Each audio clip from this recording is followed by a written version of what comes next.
rule of thumb for us, we're always willing to pay 2% of revenue for an appointment. And we're always willing to spend 10% of revenue for a deal. Okay. Now, for anybody who's, it doesn't matter what your channel is, paid ads, non-paid, organic, Facebook, LinkedIn, email, whatever, it doesn't matter.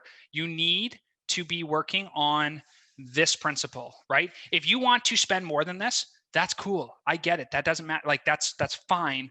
This is the kind of minimal viable product that I look for in every offer. So let's just run some numbers. Let's say you have a $5,000 lifetime value. I personally would be willing to spend $500 in acquisition. This is before a sales rep is paid. And I'd be willing to spend $100 per appointment, right? This is really, really important. Now, if you don't do that, if you're setting appointments for $44 right now, and you should be setting it for around 100, what's going to happen is you're going to have a lot of leads and a lot of appointments that are not a fit. And this is where people get really screwed up because they say, okay, well, I'm getting these $44 leads. They're great leads, or I'm getting this $10 lead or $17 lead, and it's turning into a $39 appointment. Well, the problem is your KPI or your goal is to land a $100 appointment.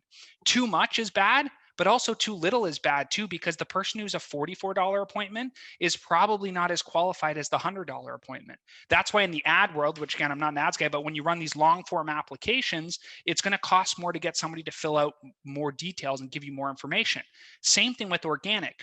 The more that you can spend to get the customer, right, the appointment, and then ultimately the customer, the better off you're going to be. So the very first thing is recognize that on organic channels, specifically LinkedIn, you should be shooting for a $50 booked appointment, okay? And it should be about an 80% show rate. So let's just kind of round this real quick here and call it a $60 attended appointment, okay? What that tells you is that if we use the rule of 2s and 10s, right? That means that for $300, you should be able to have an acquisition, okay?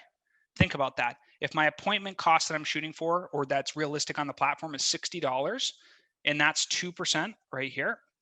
If I multiply that number by 5, that means my acquisition should be $3,000. And if we deductively say, okay, well, I'm going to spend 10% of revenue to get a deal, that means your thing that you're selling needs to be at least $3,000. Now, before we go crazy on math, I know we're already jumping into math pretty hard. Does anybody have any questions about the rule of 2s and 10s and like why we use that as a benchmark in our business?